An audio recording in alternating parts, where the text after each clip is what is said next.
Baik, assalamualaikum warahmatullahi wabarakatuh. Perkenalkan, nama saya Mas Abdillah Horil Aziz dengan NIM G0024169.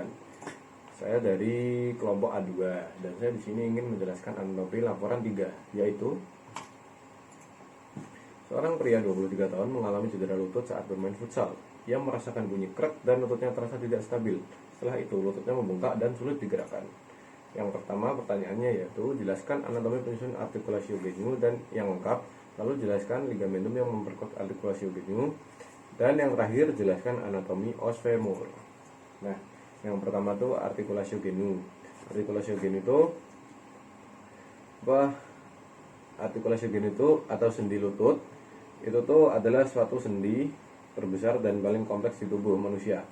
Ini sendinya tuh sinovial ya, atau tipe engsel. Tulang penyusunnya tuh ada ini tulang paha, femur, lalu ada tulang fibula sama tibia. Itu tuh, atau tulang kering ya. Tibia tuh tulang kering ya. Lalu ada patella. Patella tuh tempurung lutut. Tempurung lutut tuh fungsinya untuk melindungi sendi lutut ya dan memperkuat mekanisme ekstensi. Lalu ada juga komponen sinovial dan fibrosa. Nah, komponen sinovial dan fibrosa itu kapsula sendi contohnya. Kapsula sendi itu adalah membran fibrosa. Lalu ada membran sinovial itu. Membran sinovial itu adalah membran yang melapisi bagian dalam kapsula yang menghasilkan cairan sinovial. Jadi itu yang cairan sinovial itu yang cairan yang melunasi sendi. Lalu ada meniskus. Meniskus itu ada meniskus medialis dan meniskus lateralis. Nah,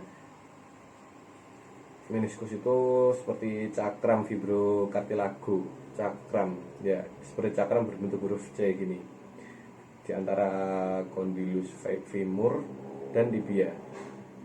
Lalu ada bursa.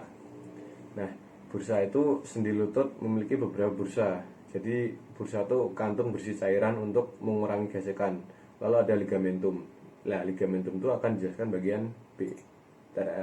Nah, ini adalah ligamentum. Jadi ligamentum itu ada yang kolateral, cruciatum, patellae sama popliteum. Nah, pertama kita yang kolateral dulu. 3 ligamentum yang kolateral itu MCL dan LCL. Nah, ligamentum yang kolateral medial itu menghubungkan femur ke tibia di sisi medial. Lalu ligamentum kolateral yang LCL itu menghubungkan femur ke fibula di sisi lateral. Lalu ada ligamentum cruciatum. Nah, ini ya, seperti digambar ligamentum cruciatum itu tuh ada yang anterior sama posterior. Ini yang anterius berarti anterior ya. Yang anterior itu yang ACL. Biasanya kalau ada pemain basket atau sepak bola cedera itu kan biasanya kan yang kena ACL-nya. Nah, ini tuh adalah ligamentum. Itu tuh untuk stabilisasi, untuk rotasi juga. Nah, lalu ada ligamentum patellae. Ini ligamentum patellae itu itu adalah perpanjangan dari tendon quadricep. Quadricep yang di bawah itu perpanjangannya itu adalah ligamentum patellae. Lalu ada ligamentum popliteum. Nah, ligamentum popliteum itu untuk menstabilkan sendi posterior dan untuk stabilitas tambahan. Jadi popliteum itu juga ada 2 sendinya. Yang pertama obliquium, lalu arcuatum. Lalu, nah ini os femur. Seperti pertanyaan nomor 3, jelaskan anatomi os femur. Anatomi os femur itu adalah, pertama itu ada kepala femur ya, atau caput femoris. Nah, caput femoris itu ada di atas ujung femur. Ada di nomor berapa ini? Nah, 7. Nomor 7 berarti, benar kan, ada di ujung femur, namanya caput femoris. Lalu selanjutnya itu ada leher femur atau kolom femoris. Untuk kolom femoris itu bisa kita lihat leher tuh sebagian sini, berarti nomor 9. Ya, nah kolom femoris itu tuh bagian penyempitan di kepala femur. Terus ada trochanter juga. Trochanter itu ada yang mayor, ada yang minor. Ya, ini yang minor tuh ada yang di nomor 10. Ini yang minor. Nah, untuk trochanter yang mayor itu ada di nomor 1. Nah, yang ini.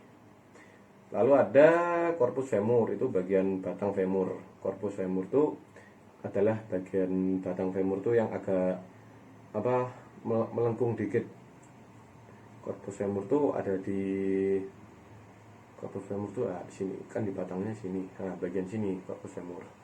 Lalu ada condylus femur. Condylus femur itu ada medial dan lateral. Bagian distal femur yang bagian distal femur. Lalu ada linea aspera, itu garis kasar di bagian posterior. Kalau kita merasakan prepar itu ada kayak garis kasar kecil gitu. Lalu ada fossa intercondylaris. Itu adalah lekukan antara condylus medial dan lateral yang menjadi tempat perlekatan ligamen. Nah, mungkin sekian dari saya untuk kasus yang nomor 3 ini, laporan 3. Terima kasih.